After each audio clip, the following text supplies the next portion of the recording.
आचार्य को नमन, उपाध्याय को नमन, उपाध्याय को नमन। सर्व साधु को नमन, सर्व साधु को नमन। यह मेरे पंच गुरु इनको सदा नमन, इनके नमन से हो मुक्ति पथ पे गमन। इनकी ही भक्ति में हो मेरे मन व चितन। अरिहंत जय जय, सिद्ध प्रभु जय जय। साधु जन जय जय, जिन धर्म जय जय। अरिहंत मंगल, सिद्ध प्रभु मंगल। साधु जन मंगल, जिन धर्म मंगल। अरिहंत उत्तम, सिद्ध प्रभु उत्तम। साधु जन उत्तम, जिन धर्म उत्तम। अरिहंत शरणा, सिद्ध प्रभु शरणा। साधु जन शरणा, जिन धर्म शरणा। चार शरण अघ हरण जगत में, और न शरणा हितकारी। जो जन ग्रहण करे वे होते, अजर अमर पद के धारी। नमस्कार श्री अरिहंतों को,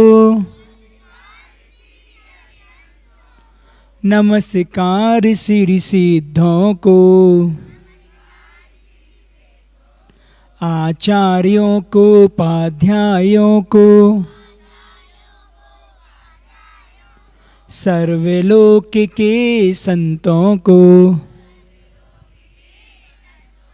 सर्वलोक के संतों को। पंच परमेष्टि भगवंतों की, वर्तमान शासन नायक भगवान महावीर स्वामी की, वर्तमान के वर्धमान हम सबके आराध्य आचार्य गुरुदेव भगवान श्री विद्यासागर जी महाराज की, पूज्य पाद स्वामी महाराज की।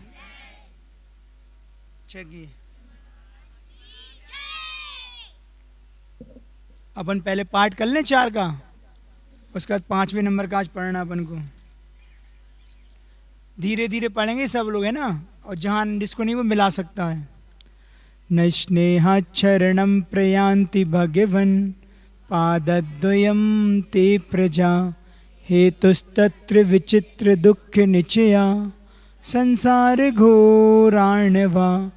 अत्यंत स्फुरदुग्र रश्मिनिकर व्याकीर्ण भूमंडलो। ग्रीष्मकारयतेन्दुपाद छलिलच, छायानुरागम रवि। क्रुद्धासी विषदष्ट दुर्जय विसज, ज्वालावली विक्रमो। विद्या विसज मंत्र तोय हवनैर, याति प्रशांतिम यथा। तद्वत्ते चरणानुराम्बुजयुगस्, स्तोत्रोन्मुखानां नृणां। विघ्नाकाय विनायकाश्च सहसा, सामन्तयो विस्मय। सुनो, अब 2 आगे हम पढ़ रहे हैं, तुम लोग सिर्फ मिलाना, क्योंकि साथ साथ पढ़ने में गलती नहीं समझ में आती, हम गलत ही पढ़ते रहते हैं। तो पहले देखना कि महाराज जी पढ़ना है तो मन में मिलाओ कि कहाँ हम गलत पढ़ते हैं या कहाँ हमसे बनता नहीं है, ठीक है ना। तीसरा देखना, अब संतप्तोत्तम कांचनक्षित, बात नहीं करते तो डिस्टर्ब होगा ना महाराज जी। संतप्तोत्तम कांचनक्षितिधरस्, श्रीस्पर्धि गौरद्युते। पुंसां तच्चरण प्रणामि करणात्, पीड़ा प्रयान्तिं क्षयम्। उद्यत भास्कर विस्फुरत् करशतप, व्याघाति निष्काशितः। नाना देह विलोचनद्युतिहरा, शीघ्रम यथा सर्वरी। आगे नहीं वाला सबको पता है, चौथा पढ़े। त्रैलोक्योश्वर भंग लब्धि विजया दत्यंत्र रौद्रात्मकान नाना जन्म शतांतरेषु पुरुषो जीवस्य संसारिणा को वा प्रस्खलति केन विधिना कालो गृदावानलान नास्याश्चेत तब पाद पद्म युगलस्तुत्यापगा वारणम। आ गया ना कि फिर से पढ़े इसको, एक बार और सुन लो, ध्यान से मिलाना। त्रैलोक्योश्वर भंग लब्धि विजया दत्यंत्र रौद्रात्मकान नाना जन्म शतांतरेषु पुरतो जीवस्य संसारिणः को वा प्रस्खलति केन विधिना कालो गृदावानलान नास्याश्चेत तब पाद पद्म युगलस स्तुत्यापगा वारणम। ठीक है ना। इसका भाव क्या था चौथे का, क्या था इसका सार? सबको पता नहीं पता चारों का कि महाराज जी आगे पढ़ा दिए, पीछे हम भूल गए। चौथे नंबर क्या था कि अनेक प्रकार के भवों में भटकते हुए संसारी प्राणी के समक्ष प्रत्येक भव में क्या काल आकर मारता है ना, काल वाले बताए हैं, मारने हेतु खड़ा रहता है, जो त्रिलोक में प्रमुख का विनाश कर, मतलब तीनों लोगों के इंद्रों का, तीन लोग के इंद्र बताए थे ना कल, उनका विनाश करके गर्व से भरा हुआ है, ऐसा काल है वह। वो कैसे अत्यंत क्रूर है और सर्वथा अजय है, उसको कोई जीत नहीं पाया तीन लोक में। लेकिन यदि आपके चरण कमल रूपी स्तुति की सरिता में, मतलब नदी में, स्तुति रूपी नदी में अगर रक्षक नहीं बनती, वो मेरी रक्षा नहीं करती, तो इस काल रूपी उग्र दावानल से, जिसको एक अग्नि की संख्या दी जंगल की, इस काल रूपी अग्नि के जंगल से इस धरती पर भला कोई हमें बचा सकता था? इस प्राणी को कोई नहीं बचा सकता था भगवान, अगर आपकी स्तुति रूपी नदी उसमें रक्षा ना करती। इतना सच का भाव था, कल 2-3 बार बताया था। अपन बार बार तो देखते तो वो आता अपन को। पांचवा पढ़े अपन, मिलाओ 5वें नंबर का। लोका लोक निरंतर प्रवितत ज्ञानेक मूर्ते विभो नाना रत्न पिनद दंड रुचरस। नाना रत्न पिनद दंड रुचिरस श्वेतात पत्तत्रय, पत्र नहीं है पत्तत्रय है ना, और तद पादद्वय पूत गीत रवतः शीघ्रम द्रवंत्यामया दर्पाद मात मृगेंद्र भीम निंदाद वन्या यथा कुंजरा। अब एक बार मिला ना। लोकालोकि निरंतर प्रवितत ज्ञाने के मूर्ते विभो नाना रत्न पिनद दंड रुचरस श्वेतांत पत्तत्रय तदपादद्वय पूत गीत रवतः शीघ्रम द्रवंत्यामया दर्पात्मात मृगेंद्र भीम निनदाद वन्या यथा कुंजराः। दर्पात्मात मृगेंद्र भीम निनदाद, निनदाद वन्या यथा, निनदाद है, फिर वन्या निकलेगा उसमें से, दा के नीचे वहाँ है ना, तो वन्या यथा कुंजरा। आ गया, पढ़ो एक बार तुम लोग।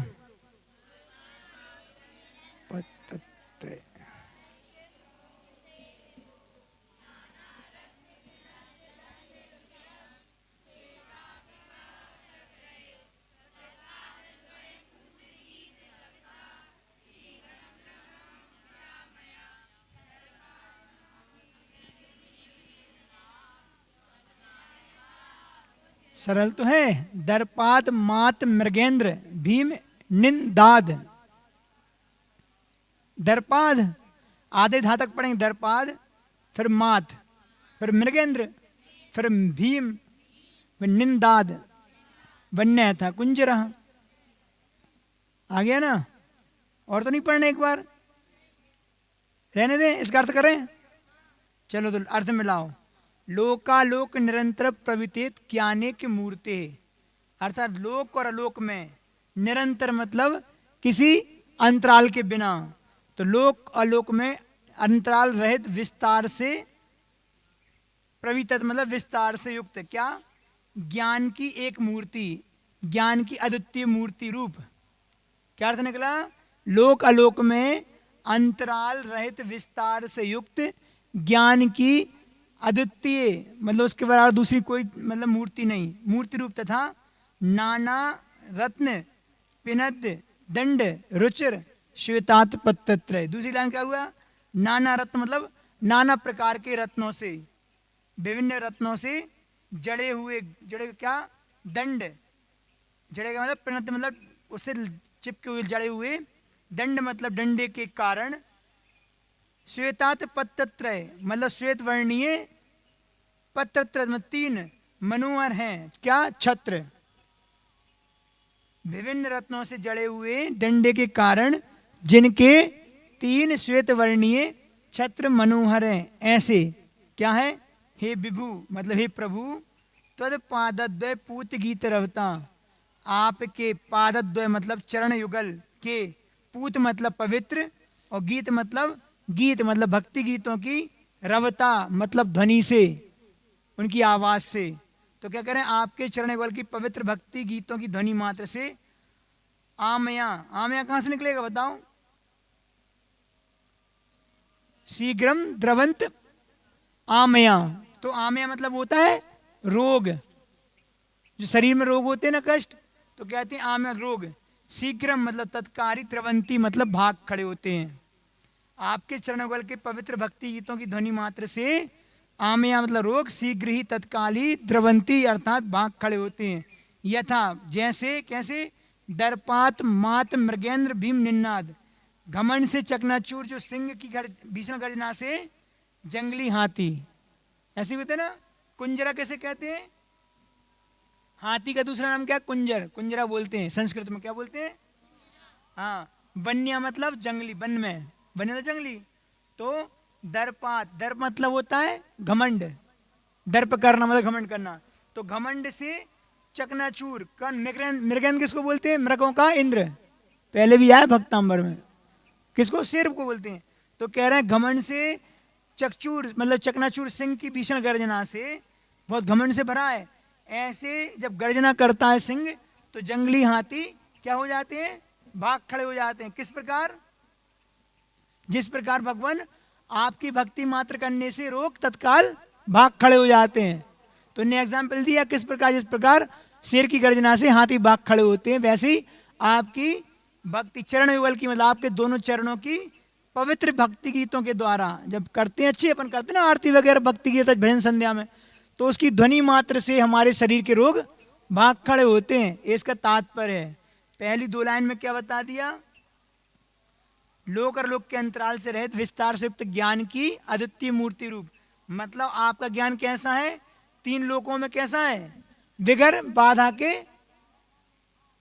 है ना, सर्वज्ञ मतलब केवल ज्ञान उत्पन्न होता है तो 3 लोगों में भगवान क्यों किसी प्रकार के उनके ज्ञान में बाधा नहीं, केवल ज्ञान उत्पन्न होने के बाद 3 लोग उनके ज्ञान में झलक रहे हैं। तो पहली लाइन से बता दिए कि आप ऐसे केवल ज्ञान से सहित अद्वितीय मूर्ति रूप हैं। और दूसरी लाइन में बता दिया कि आपके ऊपर वो 3 छत्र लगे हैं, उसकी डंडे की शोभा कैसी? रत्नों से जड़े हैं। उस छत्र को 3 छत्र जो आपके श्वेत वर्ण के मतलब सफेद वर्ण के हैं, वो कैसे हैं? विभिन्न रत्नों के जड़े गए डंडे में उन 3 छत्र को लगाया है, तो उनकी एक अलग शोभा दिख रही है। तो पहले भगवान की शोभा का वर्णन कर दिया और भगवान की भक्ति का फल बता दिया कि रोग खड़े हो जाते हैं, दूर भाग खड़े हो जाते हैं। कैसे? जैसे सिंह की गर्जना से हाथी भाग खड़ा होता है। इसका भाव है। एक बार उसका भाव मतलब भावार्थ देख लो, मतलब सारांश।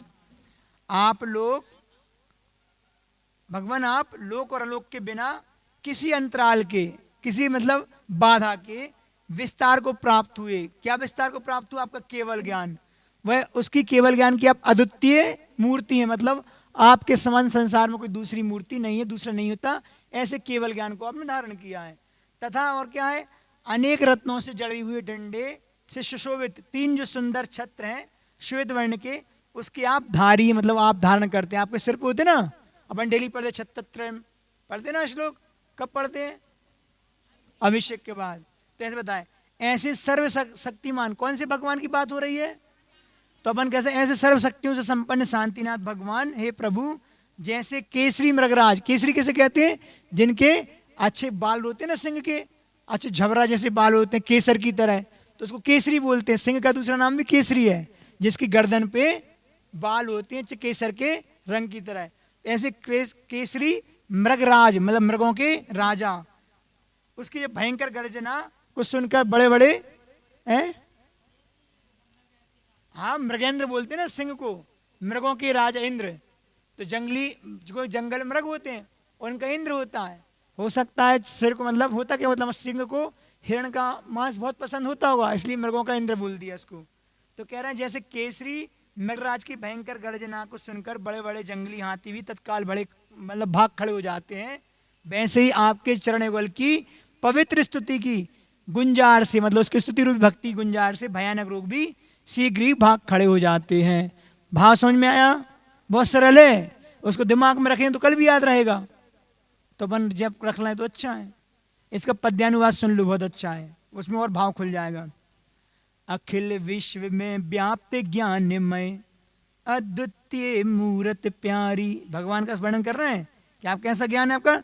अखिल विश्व में व्याप्त ज्ञानमय अद्वितीय मूर्त प्यारी, नाना रत्न जड़ित दंडों से सुंदर तीन छत्रधारी, तब चरणों की स्तुति की ध्वनि से रोग शीघ्र प्रस्थान करें, ज्यों दहाड़ सुन बब्बर शेर की, बब्बर शेर बोलते ना, ज्यों दहाड़ सुन बब्बर शेर की, हाथी दूर प्रयाण करें, प्रयाण मतलब भाग खड़े हो।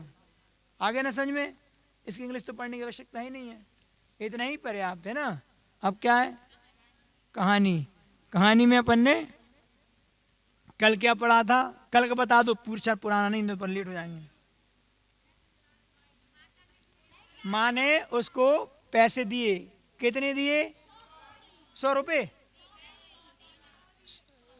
2 दीनार, दीनार जल्दी ना। तो उसने क्या किया 100 दीनार का? पहले बाजार गया तो सबसे पहले लकड़ी खरीदे, है ना। लकड़ी के बाद क्या खरीदा?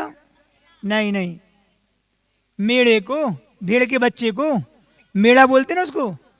मेढ़ा मतलब जो भेड़ बकरी होती है ना उसके बछड़े, जिससे ऊन के कपड़े बनते हैं, तो उसको बोलते हैं मेढ़ा, उसके बच्चे को। और मेढ़े को बेच के क्या खरीदा फिर? लकड़ी के खटी खाट के 4 पाए लेके वो घर में आ गया। घर में आया तो भाई लोगों ने क्या कहा? ईर्ष्या के, देखो ये दिन भर से गया और खरीद के लाया 100 दीनार में। तो माँ को बहुत दुख हुआ, भोजन का समय तो आ गया। ये सारी बात अपन ने कल बन दी। तो फिर उसने भोजन करा के, धन्य कुमार को कराकर भोजन से निवृत्त हुई। कौन हुई? माँ उसकी। अब भोजन उपरांत आगे की सुनना, भोजन के उपरांत प्रभावती। प्रभावती कौन? एक बड़े बर्तन में जल भरकर अपने ही हाथ से प्रीतिपूर्वक उस खाट के पाए को धोने लगी। अब पाए लाई, वो खाट के पे गंदे होंगे। धोने के साथ ही साथ पाए में कुछ भाग फटकर दूर जा गिरा। जैसे धो रही थी ना, तो कुछ भाग उसका पाए का, मतलब पैरों का, फट गया और दूर जाकर गिर पड़ा।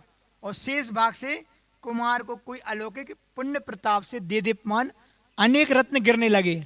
उस पाए के अंदर क्या निकला? रत्न घुसे थे। और साथ ही उसमें एक व्यवस्थित रखा हुआ पत्र भी निकलकर जमीन पर गिर पड़ा। रत्न के साथ एक पत्र भी निकल। देखो पुण्य के योग से एक कहानी पूर्व में हुई है, मतलब यथार्थ कहानी है। अपन कहते हैं ना कि पुण्य के योग से माटी में भी हाथ डालो तो सोना होता है, और जब पाप कर्म का योग होता है ना तो सोना भी माटी बन जाता है।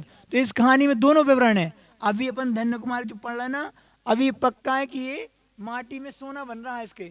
अब इसकी कहानी बाद में सुनाएंगे तो ऐसे पाप कर्म का भी होगा कि इसको हाथ में सोना रखा तो वो अंगारे बन गए, आएगा आगे। तो अभी क्या हो रहा है कि उसके पुण्य के प्रताप से एक रत्न में निकले और साथ में पत्र निकला। तो यह घटना देखकर सभी आश्चर्यचकित हो गए, जितने भी घर में लोग थे। धन्य कुमार के पुण्य का प्रताप देखकर सभी भाइयों ने भी कटुक मन से दांतों तले उंगलियां दबा ली। अब कुछ कह भी नहीं सकते। हम उसका पुण्य इतना है कि वो उसने किया तो बचपना वाला काम, लेकिन अपने आप में और बड़ा आदमी बन गया वो। इस घटना से प्रसन्न ना होकर उनने विद्वेष की ज्वाला, और मतलब देखो जब आदमी के पास और वैभव बढ़ता है ना, तो उसके जो अपने होते हैं वो कैसे पराये हो जाते हैं, और देश के कारण क्या हो गया उसको, और उनकी ईर्ष्या भड़क उठी भाइयों की, मानो किसी ने अग्नि में घी डाल दिया।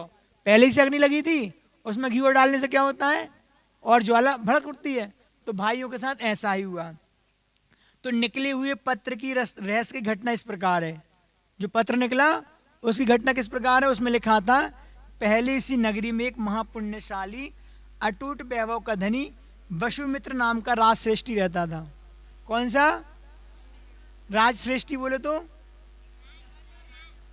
राजा का बेटा नहीं है, नहीं राज का मतलब श्रेष्ठ, मतलब कहते हैं जो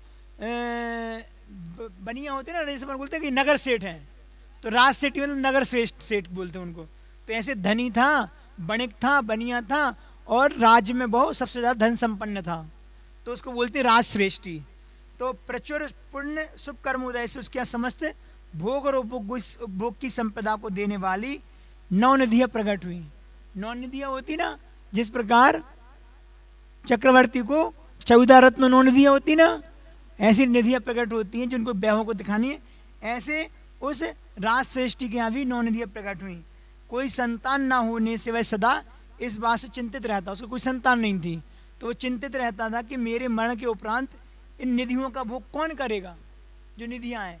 तो एक दिन वसुमित्र ने उपवन में, मतलब नगर से बाहर जो उपवन रहता है जहाँ पे हरियाली रहती है, राजा लोग पहले घूमने जाते थे, जैसे अपन जाते ना गार्डन में, ऐसे उपवन होते थे। तो वहाँ आए हुए एक, उस उपवन में एक महाराज जी आए। वो महाराज जी कैसे थे, अविधि ज्ञान के धारी थे। तो मुनिराज से जाकर पूछा, क्या पूछा, हे प्रभु आगे ऐसा कौन सा पुण्य आत्मा जीव होगा, नर रत्न उत्पन्न होगा, जो मेरी इन नवनिधियों का स्वामी होगा।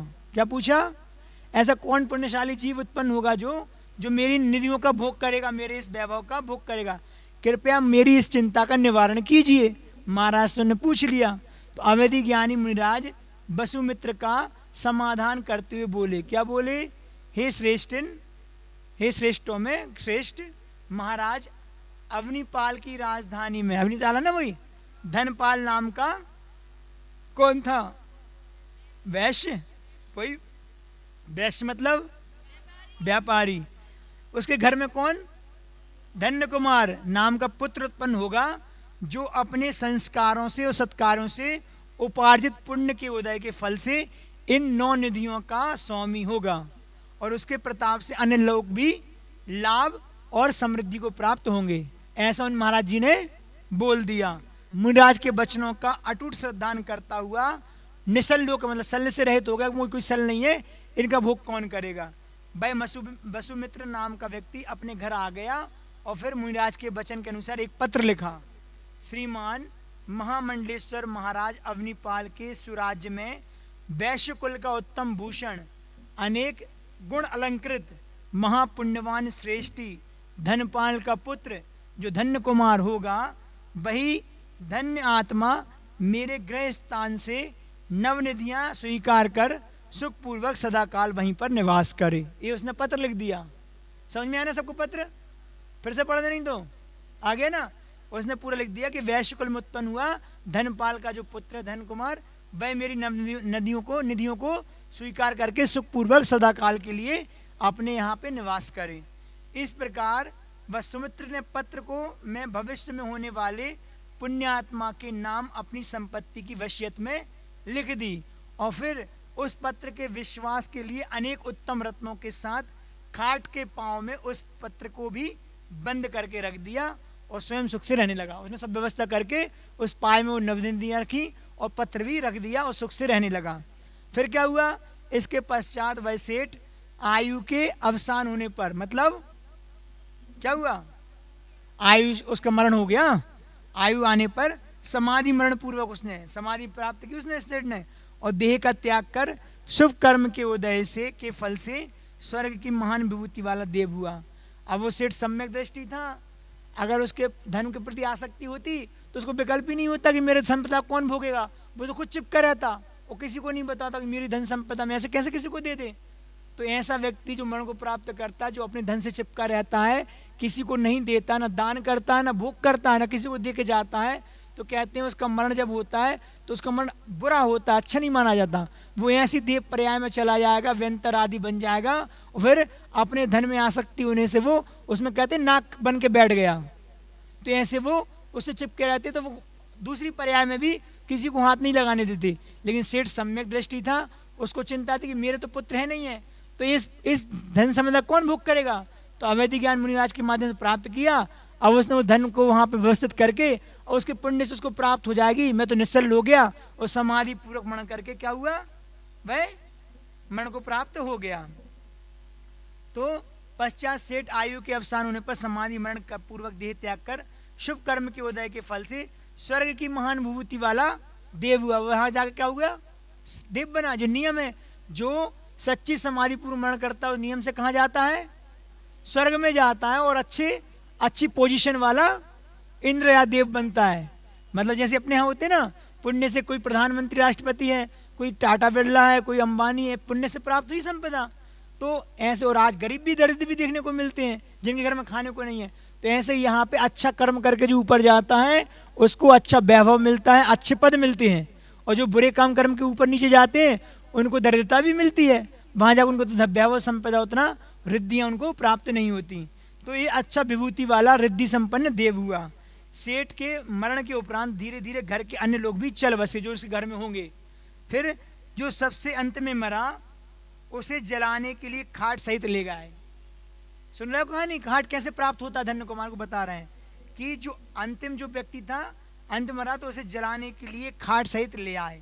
उस खाट के पाए को वहां से उठाकर चांडाल, खाट में रख के लाते ना, अर्थी बनाते ना, तो उस खाट में बना के ले आए।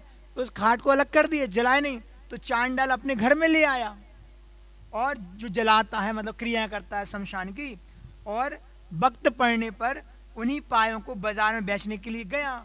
जिसे भाग्य के होता है, इसे किसने खरीदा, धन्य कुमार। तो समझ में आया कि पाय धन्य कुमार तक कैसे पहुंचे। अवैधिक ज्ञानी मुनिराज ने बोल दिया था, उनकी वाणी असत्य तो हो ही नहीं सकती, लेकिन ऐसे ऐसे उसने उन पायों को में पर्चा बांध के, पत्र बांध के उन निधियों को बांधा, अपने घर में सुख से रहा, खुद ने समाधि मरण किया, सारे परिवार के लोग मरते गए। अंत में जो व्यक्ति मरा उसी खाट में बांध के ले गए, खाट को अलग किया, चांडाल अपने घर ले गया। उसने वहाँ पर उसने कहा हमारे कोई काम का नहीं है, बाजार में बेचने गया तो धन्य कुमार ने खरीद लिया। अहो पुण्य योग से महान दुर्लभ वस्तुएं भी सुलभ हो जाती हैं। देखो कैसे सुलभ हो गई, पुण्य के योग से। किसके पुण्य के योग से, धम्मकुमार के। तो पुण्य आत्मा के चरणों में प्रकृति अपना संपदा सहज ही बिखेर देती है। कितनी बड़ी बात भी लिखी ना, कि जो पुण्य आत्मा होता है तो प्रकृति से उसको ये पुण्य से जो संपदा मिली वह सहज में मिल जाती, बगैर पुरुषार्थ के, बगैर मेहनत के मिलती है। सारा पुण्यहीन जगत संधन के लिए तरसता है। जो पापात्मा होता है, पुण्य जिसके पास पाले में नहीं होता, वह किसके लिए तरसता है, आदमी धन के लिए तो तरसते ना, कि मुझे पैसा मिल जाए। जितना भी उठा पटक करते सुबह से शाम तक किस लिए करते हैं, सिर्फ धन के लिए, है ना, कि मुझे कहीं ना कहीं से धन की प्राप्ति हो जाए। और धन क्या है, धर्मात्माओं के लिए तरसता है। कितनी बड़ी बात है। मतलब जो पापात्मा होता है वह धन के लिए तरसता है, और धन किसके लिए तरसता है, धर्मात्माओं के लिए। सीधी सी बात है। कहते हैं ना कि जो पापात्मा होता है वह अपने सिर पे धर्म वैभव को बिठालता है, धन को अपने सिर में उठाता है, और जो पुण्यात्मा है तो वैभव के ऊपर बैठता है। दोनों में अंतर है, एक वैभव को सिर पे रखता है और एक वैभव के ऊपर बैठता है। तो अपन जितने भी जो जैन कुल में उत्पन्न हुए ना, इतना पुण्य लेके आए कि अपन वैभव के ऊपर बैठे हैं, किसी चीज कमी नहीं घर परिवार में। और ऐसे संसार दरिद्र दिखते हैं जिनके घर में खाने को भी नहीं है। तो अपन को विचार करना चाहिए कि पूर्व में अच्छा करके आए थे तो अच्छा मिला है, अगर आज अच्छा करेंगे तो भविष्य में अच्छा मिलेगा। इसलिए समता भी रखना है, संतोष भी रखना है, और भगवान का धर्म ध्यान भी करना है, ताकि भविष्य में भी हमें अच्छा मिले। तो लक्ष्मी परछाई की तरह पुण्यात्मा के पीछे पीछे दौड़ती है। जैसे अगर आप उसके पीछे भागोगे तो वो आपसे दूर भागेगी, और आप अगर उस धन की ओर इच्छा नहीं करेंगे, सिर्फ धर्म की ओर दृष्टि रखेंगे ना, तो वो धन आपके पीछे धर्म के पुण्य के योग से अपने आप आता है। बात समझ में आई ना। आगे बढ़े, कितना ही रहने दे, 7 बज गए। सुनो, धन्य कुमार को वह पत्र पढ़कर, सुनो अब जल्दी सुनो, धन्य कुमार को वह पत्र पढ़कर बहुत प्रसन्नता हुई। वह उस पत्र को लेकर कहाँ पहुंचा, महाराज अवनीपाल के, क्योंकि उसमें नाम लिखा था, पास गया और उसे पत्र प्राप्ति का पूर्व वृत्तांत बताकर उसने उस ग्रह को प्राप्त करने की प्रार्थना की। कौन सा ग्रह, जो उस सेठ का था ना, उस ग्रह को भी प्राप्त करने की इच्छा की। महाराज ने धन्य कुमार को उस घर के अधिकारी समझकर निष्प्रय भाव से, मतलब बगैर इच्छा भाव से अनुमति प्रदान कर दी कि तुम 9 निधियां भी रखो तुम्हारे लिए और उसके घर के मालिक भी तुम ही हो। तो भाग्य के उदय से राजा की आज्ञा मिल जाने पर उसने उस ग्रह में प्रवेश किया और निश्चिंत स्थान पर जाकर देखा तो वहां अपार निधियों का खजाना, ये तो पाए में कुछ मिले थे, अब घर में तो और धन गड़ा था, तो जब घर में जाके देखा तो अपार खजाना भरा पड़ा था। उसे प्राप्त करने पर उसे अपार हर्ष हुआ, आनंद तो हुआ, क्योंकि उसको बगैर किसी मेहनत के पुरुषार्थ के अपार धन संपदा मिली, तो उसको बहुत हर्ष हुआ, आनंद उत्पन्न हुआ और वह उनका स्वामी हो गया। पश्चात उसने फिर क्या किया, उस धन का दीन दुखी गरीबों और अनाथों को यथेष्ट दान दिया। सदुपयोग कर रहा है, क्योंकि पुण्य से प्राप्त हुआ उसका, और पुण्य कैसे कमाता है, तो दीन दुखियों की सेवा में, अनाथों को देने पर और दान आदि करके, और जिनेंद्र भगवान की अर्चना में, पूजा में, भक्ति द्वारा महान क्या किया, मतलब प्रभावना करके उसने एक भगवान का अनुष्ठान करके महोत्सव कराया, बड़े बड़े विधान आदि करा के, और फिर दिनों दिन पुण्य से प्राप्त संपदा को परोपकार के कार्यों में और धर्म के अनुष्ठानों में ही लगाने लगा। धीरे धीरे उसके पवित्र गौरव की गंध सर्वत्र फैल गई। जब जो व्यक्ति दान करता है ना, तो उसका वैभव फैलता नहीं फैलता, उसका यश फैलता है कि दानी है, जहाँ जाता है धर्म के लिए, दीन दुखियों के लिए, जहाँ आवश्यकता होती परोपकार के कार्य में दान देता है, तो उसकी यश, उसकी ख्याति सब जगह फैलती रहती है। तो वो भी ख्याति का पात्र हो गए, सब धन्य कुमार को अच्छा मान लगे, दानवीर है और बहुत धर्मात्मा है। अपने कुटुंबीजनों और परिवारजनों का भी भाई अतुल स्नेह भाजन बन गया, घर परिवार में भी सब उसे प्रेम करते। इस तरह नाना प्रकार के भोगों को भोगता हुआ वह सुखपूर्वक जीवन यापन करने लगा। बात समझ में आई? अहो, यह जीव श्रेष्ठ धर्म आराधना के द्वारा पवित्र पुण्य का संपादन करके लाता है। ये पुण्य का संपादन कैसे प्राप्त हुआ, ये पुण्य कैसे बढ़ा? मतलब पूर्व में भी ये तो किया था ना, धर्म की, मतलब जिसके जीवन में धर्म होता है वह हमेशा पुण्य का भोग करता है। जो पूर्व में धर्म करके आया, अच्छा किया, तो आज पुण्य से प्राप्त वो संपदा मिली और उस संपदा का आज सदुपयोग करके धर्म ध्यान को नहीं छोड़ रहा, तो भविष्य में मिलेगी उसको वो चीज। तो यही उसके साथ हुआ कि देखो, धर्म आराधना के पुण्य से ये संपदा प्राप्त कर लेता है। वह पारलौकिक आत्मा को अतीन्द्रिय आनंद के साथ साथ सांसारिक महान विभूतियां प्राप्त करता है। वो धीरे धीरे पुण्य का सदुपयोग धर्म के क्षेत्र में करता है, तो उसको संसार के वैभव मिलते हैं और साथ साथ मोक्ष सुख की भी प्राप्ति होती है। पापी पुरुष को सहन ना हो ऐसे अनुपम सुख प्रदाता परम धन की ग्रहण करना चाहिए। मतलब सुनो, तुम लोग तो हम कल बोला था, नहीं तो कल से मत आना, तुम लोग बहुत डिस्टर्ब करते हो, है ना, हम पढ़ते हैं तो, नहीं तो कल से मत आना जो बच्चे बात करते हैं, हमने कल भी बोला था। बहुत पाप लगता है, अपन पढ़ते हैं बीच में किसी डिस्टर्ब होता है ना, तो ज्ञानावरणी कर्म का बंद होता है। हम बहुत देर से देख रहे कुछ ना कुछ बात है, तो मन तो लग ही नहीं रहा महाराज जी क्या बता रहे हैं, लग रहा है मन? अभी पूछेंगे तो कोई नहीं बताएगा आगे बैठे बच्चे। तो क्या हुआ कि पापी पुरुष जो होता है उसको धर्म सहन नहीं होता, धर्म का कोई आचरण अच्छा नहीं लगता, धर्मात्मा प्रकृति से वो क्या करता है, ईर्ष्या करता है, क्योंकि वो खुद तो कुछ करना नहीं चाहता, जो कोई करता है तो देखो बड़े धर्मात्मा बने, अपन बोलते ना लौकिक संसार में, तो ऐसा होता है। तो उसको उस धर्म की शरण ग्रहण करने में उसे बहुत बाधा होती है। जो धर्मात्मा होता है वह ग्रहण करता है। आज अपन इतना ही रहने देते हैं इसमें, ठीक है ना? अब क्या है, छुट्टी? अरे उससे पहले अच्छी बात बतानी थी। सुनो, किससे क्या मिलता है और बढ़ता है? किससे क्या मिलता है और बढ़ता है? तो मीठे वचन से क्या मिलता है और क्या बढ़ता है? मित्रता बढ़ती है और मिलती भी है।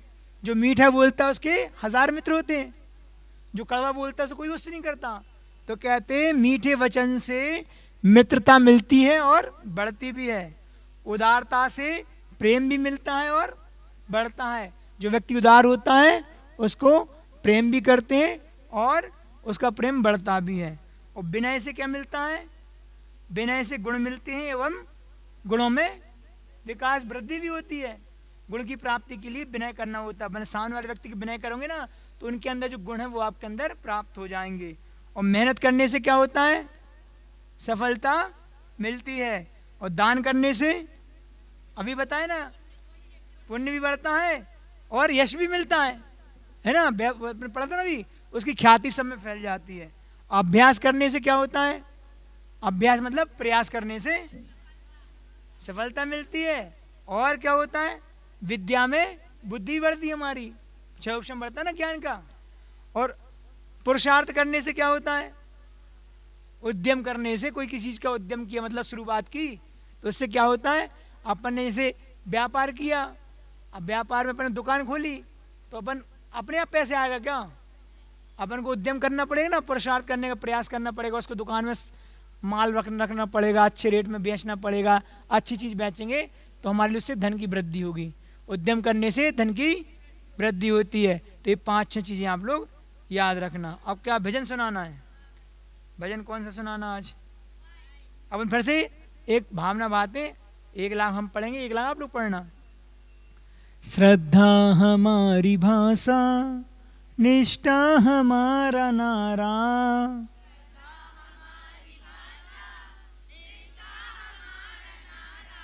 गुरुदेव की शरण से भव का मिले किनारा।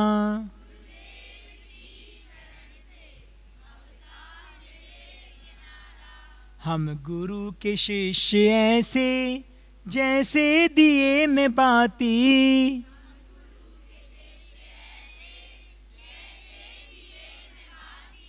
जलते रहेंगे हरदम चाहे हो तूफान पानी।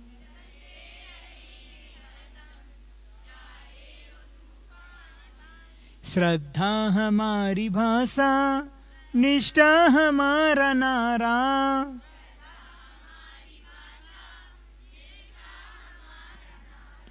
गुरुदेव की शरण से भव का मिले किनारा।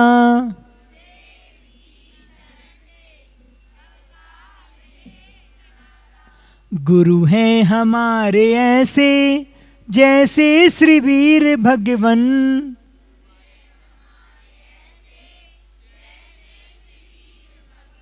श्री कुंद कुंद स्वामी जैसा पवित्र जीवन।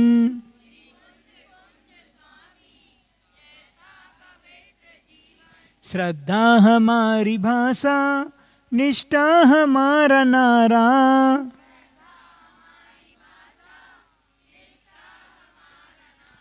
गुरुदेव की शरण से भव का मिले किनारा।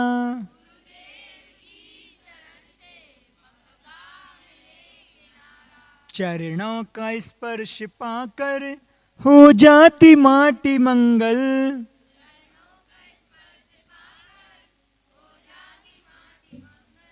पारस हैं आप गुरुवर हमको बना दो कुंदन।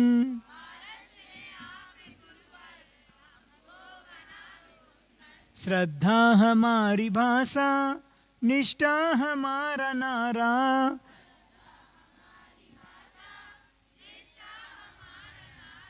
गुरुदेव की शरण से भव का मिले किनारा।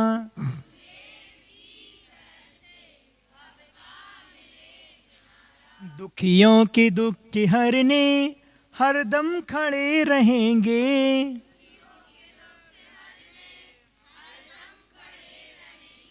हर आँच में जलेंगे कर्मों से हम लड़ेंगे।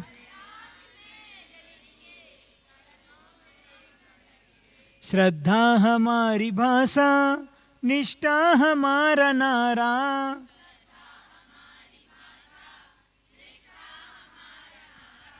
गुरुदेव की शरण से भव का मिले किनारा।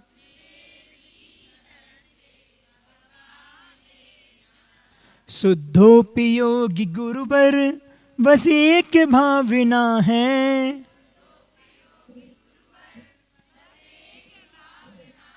बन जाए आप जैसे कुछ और चाहना है।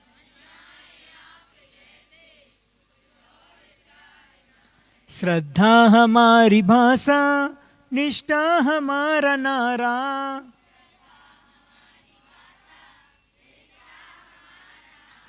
गुरुदेव की शरण से भव का मिले किनारा।